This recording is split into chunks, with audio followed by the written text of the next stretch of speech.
Assalamualaikum warahmatullahi wabarakatuh. Kembali lagi di channel Teman Misterius. Apa kabar kalian semua? Semoga sehat selalu dan semoga diberi kelancaran dalam segala urusannya. Di kesempatan kali ini saya Dayun akan bawakan sebuah cerita yang berjudul Dendam Arwah Bayi Aborsi. Bagaimana dan seperti apa kelengkapan ceritanya? Langsung saja kita masuk ke ceritanya.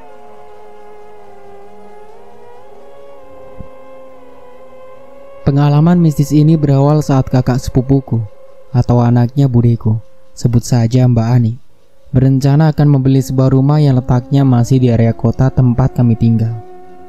Tanah beserta rumah yang besar dan luas itu dijual dengan harga yang terbilang murah. Makanya mbakku tersebut tertarik untuk membelinya. Saat akhir pekan tiba, si pemilik rumah dengan mbakku berjanji ketemuan di rumah yang akan dijual itu untuk melihat-lihat isi rumah. Dan mbakku itu mengajakku untuk menemaninya melihat rumah yang akan dibelinya itu. Kita berangkat di jam sesuai kesepakatan. Sesampainya di depan rumah itu, Mbak Ani celingukan melihat sekelilingnya untuk mencari si pemilik rumah. Dia menelpon si pemilik menanyakan keberadaannya. Saat Mbak Ani tidak menemukan orang yang punya rumah itu berada di sana, si pemilik rumah menyuruh mbakku untuk masuk melihat isi rumah terlebih dahulu. Karena si pemilik izin datang agak terlambat karena ada urusan mendadak. Dia mengatakan kalau pintunya tidak dikunci. Oke lah, akhirnya kami membuka pintu dan masuk. Ketika aku mulai melangkahkan kakiku masuk ke dalam rumah itu, aku merasakan ada yang tidak beres di dalam rumah itu. Aura negatifnya sangat pekat. Aku mengernyitkan kening dan mencari tahu apa yang tidak beres, tapi belum ketemu. Kemudian Mbak Ani membuka setiap jendela supaya angin dan sinar matahari bisa masuk. Ketika angin mulai berembus mengalir memenuhi semua ruangan rumah itu, ada bau darah menyeruak dari arah dapur dan kamar mandi. Bentuk bangunan rumahnya kotak namun luas. Jadi dari ruang tamu, kami bisa melihat dapur dan kamar mandi yang hanya dipisah oleh sekat sedikit dan tirai yang membentang menutupi dapur dan kamar mandi itu. Sambil melihat-lihat sekeliling, Mbak Ani mengajakku bicara panjang lebar, mengomentari setiap sudut rumah itu. Tapi aku tidak fokus kepada celotehnya. Tak lama setelah itu, mbakku izin keluar sebentar untuk melihat area teras. Jadilah aku sendirian di dalam rumah itu. Pandanganku saat itu hanya tertuju pada dapur dan kamar mandi. Lalu dengan pelan dan hati-hati, aku langkahkan kakiku lurus menuju dapur. Suasana rumah begitu sunyi dan sepi, senyap. Hanya terdengar desiran angin yang sedikit mampu menyibakkan tirai dapur. Aku menghentikan langkahku tepat di depan tirai dapur itu. Masih sunyi, hingga aku bisa mendengar suara nafasku yang mulai terdengar tidak beraturan. Tanganku gemetar meraih ujung tirai. Aku ragu hendak menyibakkan tirai itu untuk melihat isi dapur. Juga merasa tidak siap dengan hal yang mengejutkan yang mungkin akan terlihat di area dapur itu. Tapi aku penasaran. Aku berhitung dalam hati. Dalam hitungan ketiga, akan kubuka tirainya. Akhirnya dengan pelan kusibak tirai itu. Kubuka secukupnya untuk sepasang mataku supaya bisa mengintip di dalam ruangan itu. Dan banyak pasang mata anak-anak kecil di area dapur dan kamar mandi menatap pada aku. Di kamar mandi, tepatnya di toilet anak-anak kecil itu, dengan umur yang berbeda, laki-laki dan perempuan, ada balita juga bayi, semua berkumpul di situ. Badan mereka lusuh juga belepotan darah. Bau anyir darah mencucuk hidungku dengan tajam. Pemandangan yang menjijikan tapi juga memilukan. Mataku terbelalak melihat pemandangan itu. Kututup mulutku yang menganga dengan telapak tanganku yang satunya. Dengan segera aku berbalik arah hendak lari. Dan Mbak Ani! Pekiku. Kaget melihat Mbak Ani yang sudah ada tepat di belakangku. Entah sejak kapan. Apakah ini bayi-bayi yang mati karena aborsi? Ya, anak-anak kecil ini. Tapi siapa yang melakukannya? Apakah si pemilik rumah? Di dapur inilah mereka dikuburkan. Lantai dapur ini tertutup keramik. Terlihat masih baru dipasang. Apakah keramik ini dipasang dengan tujuan untuk menghilangkan jejak? Bayi aborsi itu juga ada yang dibuang di toilet. Natalia, kok kamu terlihat tegang gitu? Tanya mbakku dengan menyelidik. Kenapa? Tanyanya lagi. Aku hanya menggeleng. Tiba-tiba, seorang perempuan masuk ke rumah dan menghampiri kami. Wanita setengah tua, memakai tank top dan celana ketat sangat pendek. Terlihat seksi. Apakah ini pemilik rumahnya? Hai Tante Feni, akhirnya datang juga. Sapa Mbak Ani. Di belakangnya ada seorang pemuda sekitar umur 20 tahunan, membuntuti orang yang akhirnya orang itu ku ketahui, bernama Tante Feni. Mbakku menoleh sebentar ke arahku dan berbisik. Itu pacarnya Tante Feni. Begitu katanya. Apa? Masa sih? Batinku. Tante Feni itu yang kulihat umurnya sekitaran 40 sampai 45 tahunan. Dan pacarnya masih muda banget. Gimana dia nih? Suka dengan rumahnya? Ini murah banget loh, Dik. Bayar uang muka dulu juga gak apa-apa. Selebihnya nyicil. Yang penting laku rumahnya, Dik. Karena sudah lama tidak laku-laku. Kata Tante Feni kepada mbakku. Sementara aku lihat pemuda itu menggelayut manja di bahu Tante Feni, tanpa merasa malu sedikit pun kepada kami. Akhirnya mbakku membayar uang muka kepada Tante Feni. Dia tetap kukuh ingin membeli rumah itu walaupun sudah kuperingati bahwa rumah itu sangat kotor karena bekas tempat orang berbuat maksiat. Aku melihat seluruh ruangan di rumah itu pernah dipakai untuk berzinah. Di ruang tamu, di ruang tengah, di kamar, di dapur, bahkan di kamar mandi juga. Setiap sisi dan sudut rumah itu penuh dengan kotoran kemesuman. Juga terdapat jimat untuk menarik setiap pria supaya ketagihan datang lagi ke rumah itu. Jimat itu ditanam di lantai pintu masuk kamar tidur utama. Sosok jin dalam jimat itu berupa seorang wanita cantik, bergaun pink tetapi gaunnya lebih menyerupai asap. Dia berterbangan kian kemari di sekitar pintu. Sementara di ruang tamu kulihat ada juga jimat yang ditanam bertujuan untuk menolak orang yang berniat jahat seperti mencuri atau merampok. Jimat ini berisi jin yang sosoknya tinggi besar, berambut gondrong acak-acakan, dan berwajah bengis. Sudah kukatakan semuanya itu kepada Mbak Ani, juga tentang bayi-bayi yang kulihat di dapur dan kamar mandi itu. Tetapi Mbak Ani tidak percaya dengan hal-hal yang berbau mistis seperti itu. 2 minggu kemudian, dia sudah menempati rumah itu beserta suaminya. Suatu malam, ada orang yang menggedor-gedor pintu rumahku dengan kencang. Aku kaget juga takut.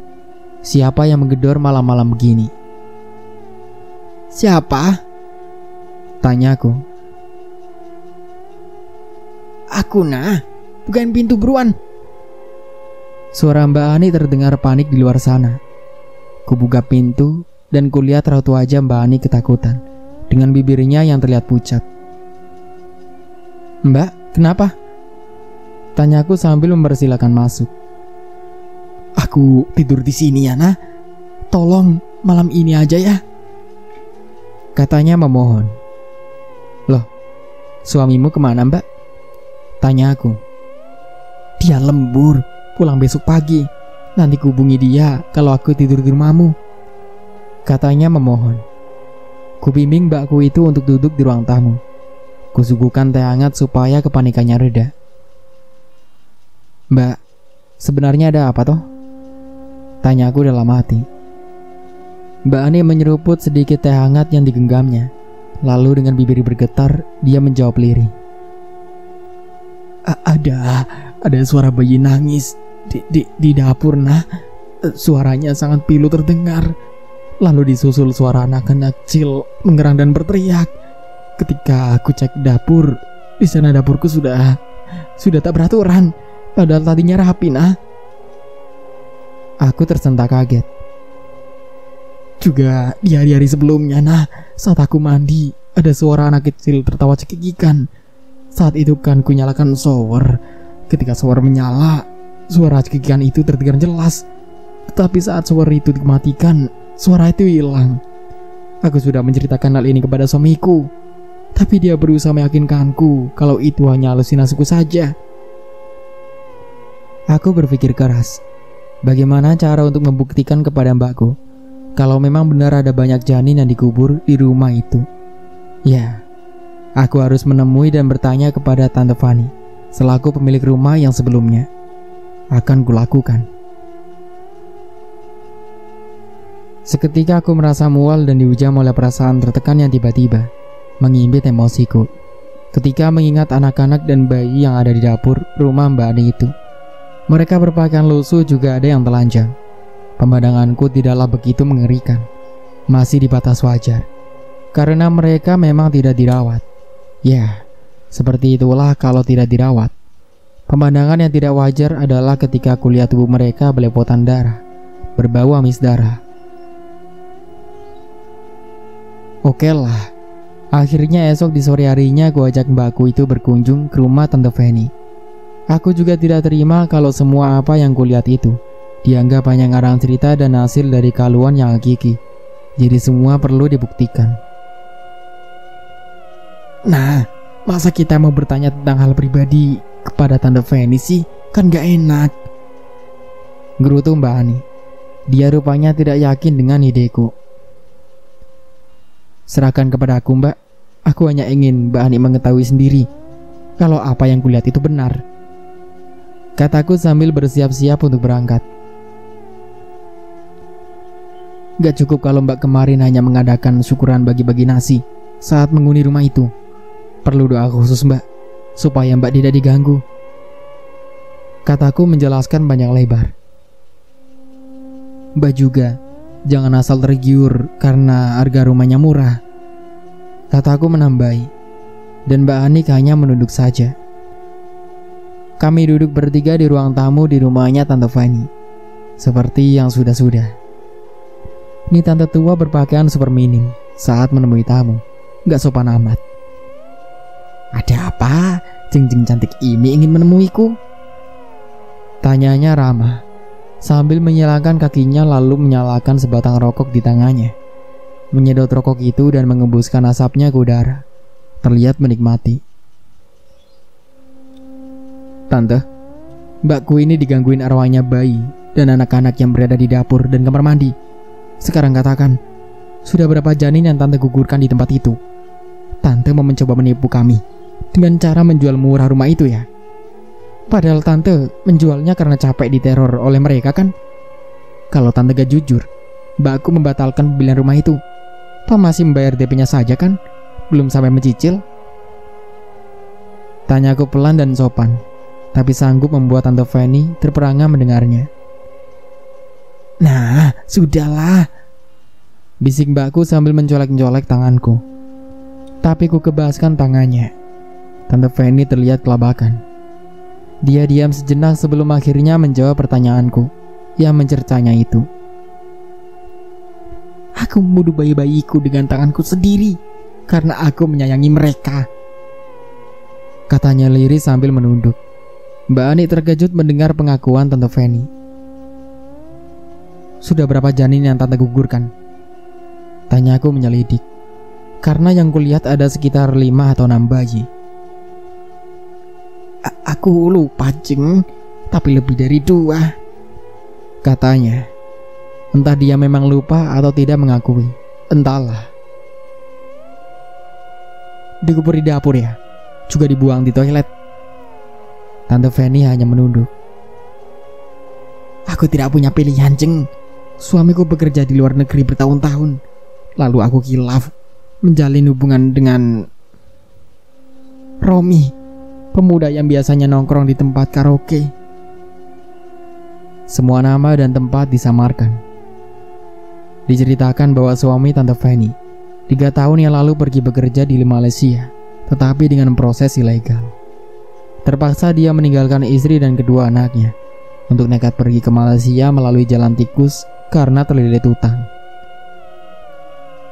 Suami Tante Fanny mendapat nasib yang mujur di Malaysia dengan bekerja menjadi pekerja proyek melalui temannya sebagai perantara, dan dia tidak pernah terlambat memberi uang setiap bulannya kepada istrinya itu. Nafkah lahiriah Tante Feni dapatkan dengan cukup bahkan lebih. Bisa membayar hutang mereka, bahkan bisa membeli mobil dan merenovasi rumah dalam waktu singkat. Tetapi tidak dengan nafkah batin. Dia kurang perhatian dan kasih sayang dari suaminya. Juga jarang sekali menghubungi istrinya itu untuk sekedar bertanya kabar, apalagi mengobrol. Kemudian teman Tante Feni yang bernama Rosa mengajaknya untuk mengunjungi tempat hiburan, sekedar untuk menghilangkan penat karena bosan di rumah. Akhirnya Tante Feni mengiyakan ajakan temannya tersebut, yang ternyata pergi ke sebuah tempat karaoke.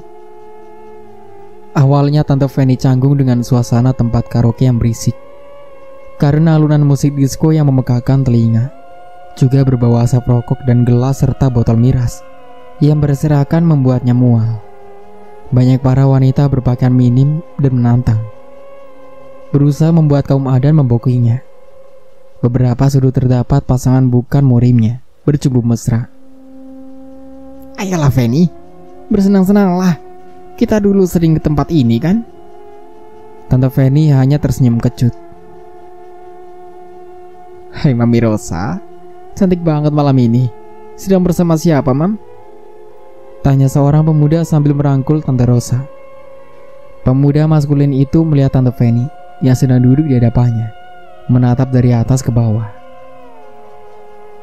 Halo Romi, baby sugar paling imut. Kenalin nih temanku, Feni. Dekatin dong sayang, tajir itu tante kesepian. Bikin enak, uang mengalir. Bisik Rosa ke telinga Romi kemudian. Romi hanya manggut-manggut sambil menyunggingkan senyum di bibirnya. Tak lama setelah pertemuan pertama itu, Tante Feni berhasil Romi taklukkan. Bermodal kerap mendekati Feni, super perhatian, ditambah dengan penampilan maco sebagai umpan andalan si berondong. Romi baby sugar kelas master, bekas peliharaan Rosa itu. Tante Feni akhirnya kepincut juga, dan si Romi semakin berani melangkah. Dia juga sering bertandang ke rumah Tante Feni, tidak malu ataupun segan lagi berciuman dan bermesraan di depan anak Tante Feni. Percintaan itu akhirnya berujung keranjang, lagi dan lagi. Dengan dalih ingin memberikan kepuasan batin, si Romi terus meluncurkan rayuan mulutnya dengan kata-kata yang membuat Tante Feni terlena dan mabuk kepayang. Uang mengalir ke rekening si Romi, tentu saja dari Tante Feni. Sama tante aja loh, awas kalau mendua. Itulah chat dari si tante dikirim ke WhatsApp Romi sambil mengirim screenshot bukti transferan. Sayang, ya pasti laku setia. Aku benar-benar mencintaimu. Terima kasih ya, balas si Romi. Goblok, kenapa Feni sampai hamil? Kau ini bikin masalah saja sih Rom. Bentak Rosa kepada Romi saat Romi menemui Rosa karena kebingungan dengan kabar kehamilan Feni. Iya maaflah sayang, ya habis gimana lagi, sudah terlanjur bocor di dalam. Tolonglah, kan kamu juga menikmati uang dariku. Uang yang setiap bulannya ditransfer si Feni kepadaku itu Tan. Alah kau ini Rom, jujur saja kau sengaja bocor di dalam kan? Keenakan ya, munafik kau, dasar kadal, kata Rosa geram sambil mencubit lengan si Romi. Sayang, hanya kamu yang paling aku cinta. Kamu lebih cantik dan lebih hot daripada Feni. Ayolah tolong aku. Rosa berdecak kemudian merogoh tasnya dan mengeluarkan satu pak obat berupa pil, lalu memberikannya kepada Romi. Kasih minum ini kepada si Feni. Buruan, samperin dia sekarang. Lalu Romi segera meluncur ke rumah Feni. Muntah lagi sayang? Tanya Romi di depan pintu toilet di rumah Feni. Tak berapa lama kemudian, keluarlah Tante Feni dari toilet sambil memegangi perutnya. Ia masih mual. Romi memperhatikan tubuh Feni yang berubah jadi lebih padat, berisi karena tengah hamil muda. Dan itu membuat si Romi menjadi gerah, ingin mengajaknya berdua di dalam kamar. Gimana Rom? Aku gak mau perut kebuncit. Nanti apa kata tetangga? Kata Tante Fanny resah sambil membenahi pakaiannya. Nih, Tante minum pil ini, dijamin tokcer. Tapi tolong sayang, itu tadi aku beli, mahal lagi harganya. Kau mau minta uang lagi? Seminggu yang lalu sudah aku beri banyak kan? Tambahinlah uangnya sayang. Masa sama ayang sendiri pelit? Ya udah deh, nih. Kata Tante Fanny sambil menyodorkan uang kepada Romi yang dia ambil dari dompetnya. Ya udah, makasih sayang. Aku pulang dulu ya, kata Romi kemudian sambil merapikan pakaian dan rambutnya yang acak-acakan. Ia mengecup dahi Fanny kemudian melangkah keluar dari rumahnya. Beberapa waktu setelah kepergian Romi, Tante Fanny yang saat itu masih tetap berbaring di kamarnya merasakan nyeri di perutnya di bagian bawah yang semakin lama semakin sakit. Keringat dingin memenuhi tubuhnya. Bibirnya terus berdesis karena menanda sesakit yang tak terkira. Di tengah kegelapan malam, dengan berjalan tertatih dia menuju ke toilet. Mungkin janinnya akan keluar, katanya dalam hati. Tante Fanny duduk di toilet sambil memijat pelan perutnya. Dibukanya pahanya agak lebar. Di keningan malam, terdengar lirih suaranya mengejan. Mengambil nafas sejenak, kemudian mengejan lagi. Setetes darah menitik di lubang toilet. Sakit yang dia rasakan semakin tak karuan. Darah menjadi beberapa tetes yang mengalir, yang kemudian semakin lama menjadi semakin deras. Kemudian disusul seonggok janin jatuh ke dalam toilet, berbentuk gumpalan daging berselimutkan darah. Tante Fanny bernafas lega. Dia mengelap keringatnya lalu segera menyiram toilet berisi janin itu dengan air. Janin itu pun tenggelam di dalam toilet. Masalah selesai, gumamnya. Dia dengan melangkah pelan kembali ke kamarnya, kemudian duduk di tepi ranjang, meraih ponsel dan mengirim pesan lewat WhatsApp. Sudah beres, Ron? Tante Fanny tidak bangkit dari ranjangnya pagi itu. Dia hanya berbaring di kamarnya untuk beristirahat. Semua pekerjaan rumah sudah dilakukan ART-nya. Tetapi perasaannya tidak bisa tenang, karena Romi belum membalas chatnya dari semalam. Hingga hari sudah menjelang siang begini. Kemana nih orang?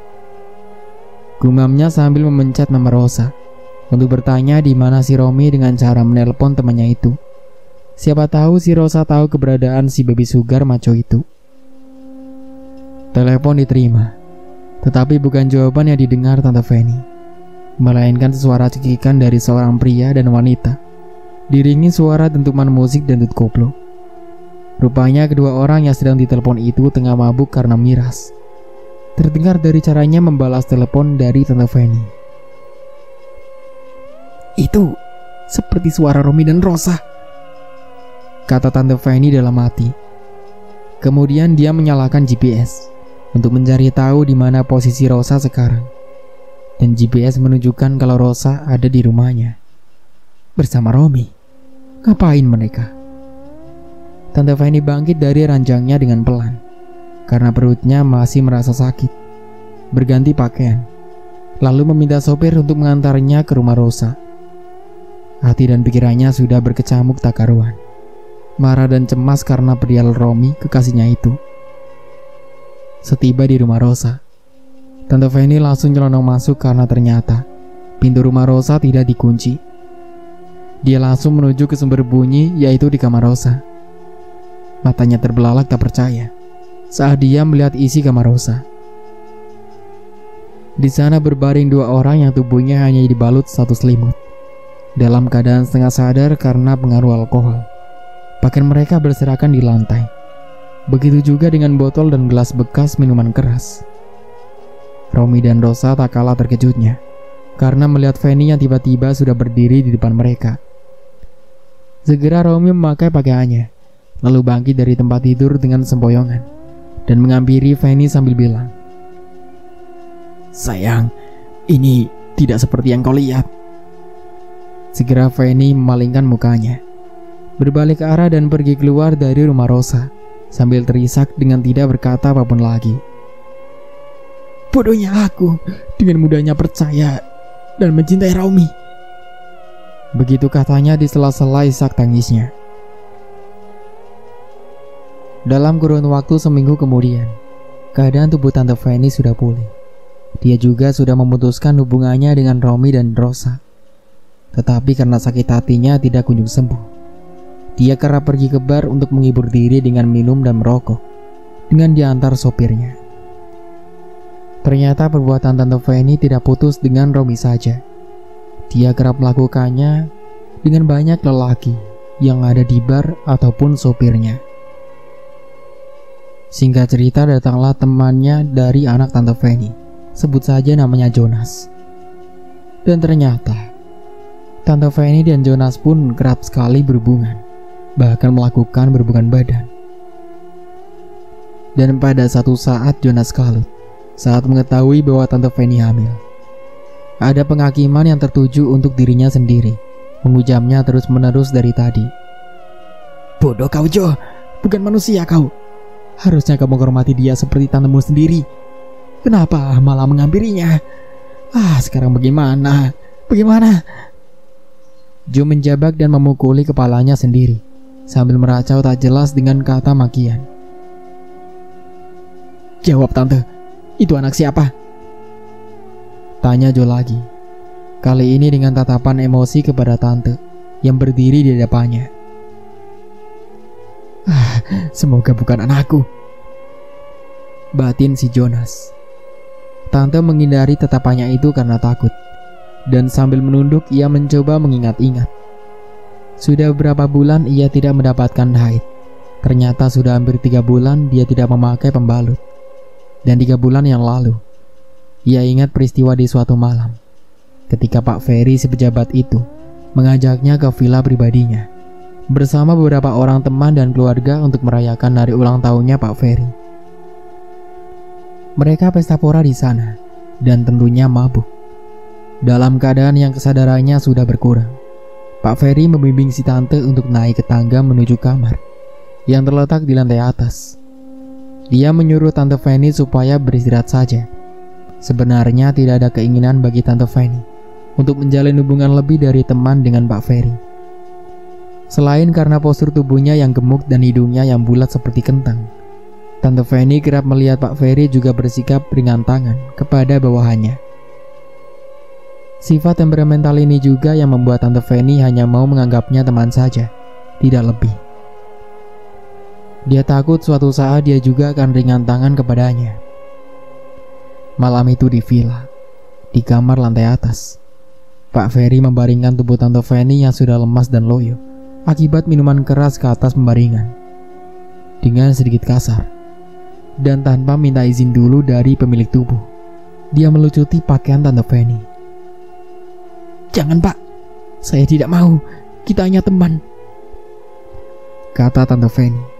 Suaranya lirih dan meracau akibat pengaruh minuman keras tadi. Tapi Pak Ferry tidak menjawab sepatah kata pun. Dia malah semakin mempercepat aksinya untuk membuka seluruh pakaian yang menutupi tubuh mulus si tante. Dengan nafas yang memburu, Pak Ferry melancarkan aksi yang selanjutnya. Tante Fanny yang sudah terkapar tak berdaya hanya bisa pasrah dengan perlakuan Pak Ferry di malam itu. Toh, dia juga tidak punya kekuatan untuk menghindar dan menolak setiap sentuhan bertubi-tubi yang dilancarkan Pak Ferry. Di suatu kesempatan lain, Pak Ferry memberi sejumlah uang yang jumlahnya fantastis, serta mengajaknya belanja sebagai ucapan terima kasih di malam itu. Ceng Fanny, aku tidak mau menanggung segala resikonya setelah menidurimu lo ya, karena sudah kubayar dengan jumlah yang sesuai dengan hargamu, kata Pak Ferry sambil mencolek dagu si tante. Saat itu tante sedang sibuk memilih perhiasan emas di toko perhiasan, hanya tersenyum dan menjawab, Pak Ferry bisa aja. Resiko apa sih Pak? Uang dari Pak Ferry sudah lebih dari cukup. Terima kasih ya Pak. Siang itu memang Pak Ferry yang mendadak jadi dermawan kepada Tante Fanny. Sengaja mengajak si tante ke toko perhiasan dengan maksud ingin membelikannya perhiasan. Itu ada cincin permata asli, mau? Kata Pak Ferry sambil menunjuk cincin permata di sebuah kotak yang di dalam etalase. Mata Tante Fanny semakin berbinar. Batinnya, kapan lagi aku bisa mendapatkan cincin permata gratis tanpa mengeluarkan uangku? Wah, Bapak serius? Tanyanya sambil menatap lekat wajah Pak Ferry. Pak Ferry tersenyum tak menjawab. Seriuslah sayang. Tapi servis aku dengan servis terbaikmu setiap kali aku menginginkannya. Kemudian dia terkekeh. Gimana? Tanyanya lagi sambil mengedipkan satu matanya kepada Tante Fanny. Tante Fanny berpikir sejenak. Kau tidak pernah diberi jatah istrimu ya, Pak? Kenapa membayarku? Elah, Jeng. Kau tahu kan, kalau istriku itu sedang sakit dan tak bisa melayaniku. Gimana sayang? Permata itu jadi milikmu sekarang juga loh. Tante Fanny mengangguk malu-malu. Lalu sejak saat itu, dimulailah permainan dengan Pak Ferry. Tante Fanny meninggalkan Joe dengan pertanyaan yang tidak bisa dia jawab. Dengan diantar sopir pribadi, si tante pergi ke rumah Pak Ferry si pejabat, ayah dari bayi yang tengah dia kandung saat ini. Dia tidak ingin aborsi lagi. Sudah cukup, karena sudah terlalu banyak. Kali ini dia minta pertanggungjawaban dari ayah bayi itu. Sudah cukup teror hantu bayi yang mengantui Pak sopir Jonas, juga dirinya sendiri beberapa waktu yang lalu. Juga tentang keanehan rambut si bibik yang digerakkan oleh tangan tak kasat mata. Untuk itulah dia menemui Pak Ferry, ingin melahirkan saja bayi ini. Tante Fanny berteriak di depan gerbang rumah Pak Ferry yang berdiri megah di tengah kota itu. Dia tidak percaya saat satpam yang menjaga pintu gerbang itu mengatakan bahwa Pak Ferry tidak ada di rumah saat itu. Dia sendiri melihat mobil Pak Ferry ada di dalam. Jadi tentulah orangnya ada di dalam. Juga beberapa mobil yang lain ikut terparkir di sana. Hei Bu, jangan teriak-teriak di sini. Sudah, pergi sana. Jangan bikin onar, kata Pak Satpam. Kau berani ngusir saya ya? Munyuk, asal kau tahu ya, saya ini simpanannya Pak Ferry. Kau harus hormat pada saya, ngerti? Kata Tante Fanny tak mau kalah. Tiba-tiba, Pak Ferry muncul tergopoh-gopoh dari dalam rumahnya, menuju ke pintu gerbang. Jeng Fanny? Pak Ferry terkejut dengan kedatangan Tante Fanny ke rumahnya. Sudah Pak Satpam, biar ku tangani wanita ini. Titah Pak Ferry kepada Satpam sambil memberinya aba-aba untuk menjauh. Pak, aku hamil. Aku minta pertanggungjawaban. Apa? Kamu hamil? Minta pertanggungjawaban apa? Jeng Fanny kan sudah bersuami. Tapi aku hamil denganmu, Pak. Kau tahu sendiri, suamiku tak ada di rumah. Jeng, jangan keras-keras kalau bicara. Nanti istriku dengar. Biarin. Pokoknya Pak Ferry harus bertanggung jawab. Jeng, ingat ya, perjanjian kita adalah tidak ada pertanggungjawaban atas segala resiko setelah aku memakaimu. Dan aku juga sudah membayarmu mahal. Siapa yang mau bertanggung jawab pada pelacur? Tidak bisa menjamin pula kau hanya tidur denganku. Pasti banyak pria yang sudah memakaimu kan? Pak Ferry berkata kepada Tante Fanny sambil melototinya. Pergi, dasar jalang tua murahan, bentak Pak Ferry sambil tangannya melayang hendak meninju si tante. Tapi tak berhasil karena tante menghindar. Beraninya kau ngelunjak. Sudah diberi uang dan barang, sekarang malah minta pertanggungjawaban. Enak saja. Tante Fanny hanya menatap nanar pria di hadapannya yang ternyata hidung belang itu. Kemudian dia memutuskan untuk pergi dari rumah itu, melangkah gontai menuju mobilnya dan mengembaskan tubuhnya di atas kursi mobil. Dilihatnya dari dalam mobil, keluarlah wanita dari pintu rumah Pak Ferry. Dia terlihat belum terlalu tua, tapi kurus pucat wajahnya, juga dengan memakai kursi roda. Pak Ferry membimbingnya masuk rumah lagi. Sambil tersenyum, dia mendorong kursi rodanya kembali ke dalam rumah. Itu istrinya mungkin. Entahlah, masa bodoh. Dengan ragu dan hati-hati, Pak supir bertanya kepadanya sambil melirik lewat kaca kecil di depannya. Kita mau kemana lagi, Nyonya? Pulang, jawabnya singkat. Ya ampun, lalu bagaimana dengan bayi ini? Katanya dalam hati. Galau dan bingung menyergapnya kini. Pikirannya kusut. Nyonya kelihatan pucat dan kelelahan. Sakit kah? Apa mau kubuatkan teh hangat? Sapa Bibi saat melihat Tante Fanny duduk melamun di kursi ruang makan yang letaknya bersatu dengan dapur. Bibi menoleh sebentar ke arah Tante. Tante Fanny mengangguk pelan. Lalu pandangan si Bibi kembali lagi diarahkan ke kompor depannya. Kemudian tangannya dengan tangkas menuang air mendidih ke dalam gelas berisi susu. Ada 2 gelas berisi susu sasetan diletakkan di atas nampan di samping kompor itu. Bersanding pula jajanan pasar dan nasi plus lauk di dalam nampan itu, berjajar dengan 2 gelas. Bibi bikin susu buat siapa? Tanya Tante. Aneh, pikir Tante, karena rumah ini tak ada yang menyukai susu. Nyonya, ini kan malam Jumat Legi. Wajib untuk bikin cawisan yang ditujukan untuk kerabat dan keluarga yang sudah meninggal. Tante Fanny semakin heran, karena biasanya cawisan tuh diisi wedang teh dan wedang kopi bersebelahan. Lah ini kok susu? Bibi kemudian mengaduk-aduk minuman susu yang berada di atas nampan itu. Terdengar menggema seluruh ruangan dapur. Suara khas sendok yang tengah beradu dengan gelas.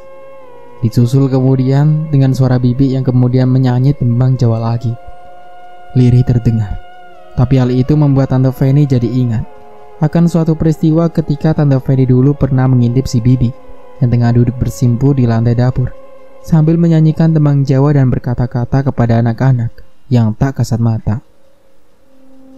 Masih dengan tetap asyik menyanyi, Bibi berjalan pelan dan meletakkan nampan berisi sajian itu di atas kulkas. Bi, hentikan. Jangan nyanyi lagi. Suara Tante terbata. Nafasnya mulai tidak beraturan karena takut. Bibi kemudian berhenti menyanyi, lalu menatap Tante Fanny. Mereka suka mendengar nyanyianku, Nyonya. Siapa mereka yang kau maksud? Sudahlah, Nyonya, tenangkan dirimu. Ini tehnya, silakan diminum, kata Bibi kemudian sambil mendekat ke arah Tante Fanny dengan membawa teh hangat. Tetapi Tante Fanny beranjak dari tempat duduknya untuk menjauhi Bibi.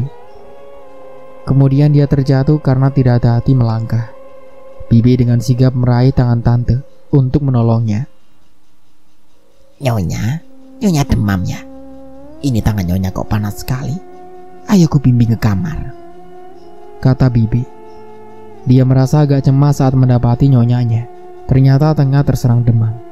Dengan terpaksa Tante Fanny mau dituntun Bibi menuju kamarnya. Malam semakin larut, tetapi demam yang dialami Tante Fanny belum juga mereda padahal dia sudah diobati penurun panas. Malah kali ini sakitnya ditambah dengan perutnya yang tiba-tiba merasa nyeri dan mulas. Semakin lama semakin jadi.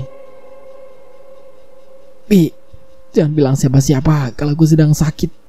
Aku tidak mau dibawa ke rumah sakit karena... Tante Fanny tidak meneruskan perkataannya. Aku tahu kalau Nyonya sedang hamil. Saat Nyonya bicara dengan Den Jonas waktu itu, aku tidak sengaja mendengarnya, Nyonya.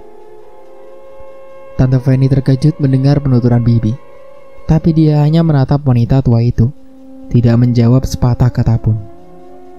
Ini Nyonya, minumlah. Ramuan ini akan membuat sakitmu reda, kata Bibi kemudian, sambil menyodorkan cangkir berisi ramuan yang entah berisi bahan yang berbahaya atau tidak. Tante Fanny tidak menolak karena dia berharap untuk sembuh tanpa dibawa ke dokter. Ini seperti ramuan yang kau beri tadi pagi sebelum aku keluar rumah, Bi. Ramuan untuk apa ini? Tanya Tante Fanny sambil keheranan setelah meminum ramuan itu. Ini hanya ramuan untuk kesehatan, Nyonya. Ramuan warisan dari leluhur, jawab Bibi. Tetapi beberapa menit kemudian, sakit perut si tante malah semakin menjadi setelah meminum ramuan itu. Dia mengerang dengan lirih. Sakit yang tak terkira menyerangnya dengan bertubi. Bibi kemudian meraba perut Tante Fanny. Apakah bayiku baik-baik saja, Bi? Katanya dengan menahan sakit. Nyonya, bayimu sepertinya sudah mati. Ini si jabang bayi sepertinya sudah tidak menempel di rahim lagi. Tante Fanny terkejut. Bayiku. Bibirnya bergetar saat mengatakan itu. Dia seakan tidak percaya dengan apa yang dikatakan Bibi, karena dia ingin melahirkan bayi itu dengan sempurna, tapi ternyata sudah mati. Nyonya, sini, aku bantu mengeluarkan bayi ini. Dipijat, Bi? Iya, Nyonya. Bi, kau sebenarnya siapa?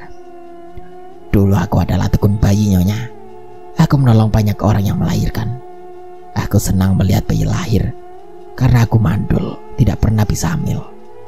Tetapi di suatu hari, masyarakat memberhentikanku untuk menolong orang yang melahirkan. Sejak ada ibu dan bayi yang mati saat kutangani. Bibi bercerita sambil terus memijat pelan perut Tante Fanny. Sakit, Bi. Tahan sakitnya, Nyonya. Yang sabar, kata Bibi. Tapi Tante Fanny malah mengerang semakin keras. Bibi kemudian membuka daster Tante sampai ke dada, lalu mengucapkan mantra yang tidak dimengerti bahasanya, sambil tangannya terus memijat dan mengurut perut Tante Fanny. Tante sudah tidak lagi memperhatikan Bibi karena dia tengah merasakan kesakitan. Bibi dengan pelan membuka kaki Tante Fanny. Darah mengucur membanjiri alas kain sampai ke spray, juga karena saking derasnya. Sementara Bibi semakin fokus memijat dan menekan perut Tante, yang semakin lama semakin kencang mengerutnya. Keringat membasahi dahi Bibi. Sakit, Bi. Tante Fanny menjerit pelan karena takut ada yang mendengar. Dia menggigit bibirnya menahan sakit. Sabar, Nyonya. Sebentar lagi selesai, sahut Bibi. Nah, kata Bibi kemudian. Ada seonggok janin kecil berlumuran darah di tangan Bibi. Wajahnya sumringah melihat janin itu. Anakku, desisnya. Tante Fanny masih bisa mendengar ucapan Bibi barusan, walau dia sudah lemas dan terpejam matanya. Mereka semua ini yang akan menjagaku saat aku sudah semakin tua dan sakit-sakitan kelak, bisiknya lagi sambil tersenyum senang. Maafkan aku, Nyonya. Aku menginginkan bayi ini. Itulah kenapa aku memberimu ramuan leluhur ini. Baru 2 kali minum sudah gugur, kata Bibi sambil menyeka keringat Tante Fanny dengan anduk kecil, juga membersihkan darah yang belepotan di paha dan kaki Tante Fanny. Tante Fanny terkejut dan dia membuka matanya, menatap Bibi dengan menangis. Bi, kau... Tante pingsan dan tidak meneruskan perkataannya. Anakku sayang, jauh bagus, kata Bibi sambil menimang-nimang janin kecil yang terbungkus di dalam kain mori putih. Tante tersadar di pagi harinya, dan dia terkejut melihat Bibi yang tengah membawa senampan sarapan ke kamarnya. Bi, kau membunuh bayiku. Bibi dengan langkah tenang menghampiri Tante yang tergolek lemas di atas ranjangnya. Lalu Bibi duduk di pinggir ranjang Tante Fanny. Nyonya ini berkata apa? Mana mungkin Bibi bisa melakukan itu, kata Bibi sambil menggenggam jemari Tante. Kau Semalam kau berkata bahwa kau sengaja membuat bayiku gugur kan, Bi? Tanya tante sambil menampik tangan Bibi. Nyonya, kemarin itu Nyonya murni keguguran. Bibi hanya menolong mengeluarkan bayi yang sudah mati itu. Syukurlah bisa keluar. Kalau tidak begitu, pasti Nyonya akan dibawa ke rumah sakit. Dan akhirnya semua keluarga dan saudara Nyonya akan tahu kalau Nyonya sedang hamil. Sementara tidak ada suami. Dan juga Nyonya, kemarin Nyonya itu pingsan segera setelah bayi itu keluar. Mungkin Nyonya berhalusinasi atau bermimpi tentang omongan saya yang katanya membunuh bayinya Nyonya, kata Bibi, berusaha meyakinkan Tante Fanny. Percayalah Nyonya, aku mengatakan yang sebenarnya, sambung Bibi. Tante hanya terdiam. Dia mulai mempercayai perkataan Bibi, walau masih ada sedikit keraguan. Di mana kau kubur anakku? Tanya Tante sambil menunduk. Masih terpancar raut wajah yang sedih di sana. Di taman belakang Nyonya, jawab Bibi. Sejak dikuburnya janin yang ketiga itu, Tante Fanny semakin kerap dihantui oleh penampakan dan suara anak-anak kecil di rumahnya. Setiap kali dia berteriak histeris saat penampakan itu muncul, atau suara anak menangis dan tertawa terdengar dekat di telinganya. Dia mulai tidak bisa berpikir dengan rasional. Apakah ini hanya halusinasi, atau karena dia hanya terbayang-bayang dengan sosok bayi yang dia bunuh sehingga membuatnya dikejar rasa bersalah? Ataukah memang ini benar-benar penampakan? Hal inilah yang membuat dia sering menjambak rambutnya sendiri, juga menampar pipinya sendiri, bahkan memukul kepalanya sendiri. Berharap tamparan dan mimpi diteror hantu anak-anak kecil itu. Menurutnya, hantu yang paling jahat adalah sosok anak yang ketiga. Hantu ini penampilannya paling seram. Tante Fanny kemudian ingin menjual rumah itu dan ingin pindah ke rumah orang tuanya. Ketika dia menyampaikan keinginannya itu, Jonas memutuskan untuk mencari tempat kos baru. Juga kedua anak Tante Fanny setuju pindah karena mereka berpikir Tante Fanny akan diawasi ibunya jika tinggal di rumah orang tuanya Tante Fanny, sehingga itu akan mempersulit Tante untuk hidup bebas. Terkecuali Bibi, dia tidak setuju pindah, tetapi dia bungkam saat ditanyai apa alasannya tidak mau pindah. Akhirnya dengan berat hati Bibi pulang kampung dengan diberi pesangon. Tante Fanny tidak bisa pacaran dengan terang-terangan lagi semenjak tinggal di rumah orang tuanya. Dia menjalin asmara dengan seorang pemuda yang ternyata pekerjaannya adalah ojek mobil. Dengan alasan mobilnya sendiri dipakai oleh anak-anaknya, dan alih-alih pesan ojek untuk mengantarnya kemana-mana, atau termasuk saat mengantar Tante Fanny ke rumah lamanya dan yang mau dijual. Ternyata mereka memanfaatkan kesempatan itu untuk saling melepas rindu. Akhirnya kakak sepupu Autor tidak jadi membeli rumah itu. Dia merelakan uang muka yang tidak bisa kembali dan mencari rumah lain untuk dibeli. Tidak lama setelah itu, rumah Tante Fanny yang letaknya memang di pinggir jalan raya dibeli oleh seorang pensiunan guru. Dia membeli rumah itu untuk dijadikan tempat kos-kosan, dan Tante Fanny membeli rumah baru dari uang hasil penjualan rumah lamanya itu. Tetapi rumah barunya ditempati anak-anaknya, sementara dia tetap tinggal di rumah orang tuanya. Tante Fanny masih doyan berpacaran di luar sana, tetapi dia tidak hamil lagi. Isenglah dia diperiksa ke dokter kandungan. Apakah alat reproduksinya itu bermasalah? Kali ini kenapa tidak juga hamil? Setelah diperiksa, ternyata kandungan Tante Fanny rusak dan tidak bisa hamil lagi. Ada kemungkinan untuk bisa hamil lagi, tapi peluangnya akan sangat kecil dan sangat beresiko. Kudengar kabar bahwa saat ini Tante Fanny sedang sakit. Dia baru saja selesai operasi tumor otak yang sudah agak lama dideritanya. Tetapi keadaannya belum juga menunjukkan tanda-tanda kesembuhan setelah operasi itu.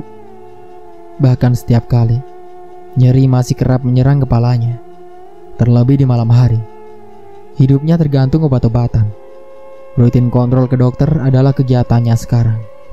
Tubuhnya kurus, mukanya menjadi pucat, dan kepalanya botak, atau rambutnya dicukur habis karena operasi pembedahan. Dan juga, dia sudah tidak bisa lagi berjalan.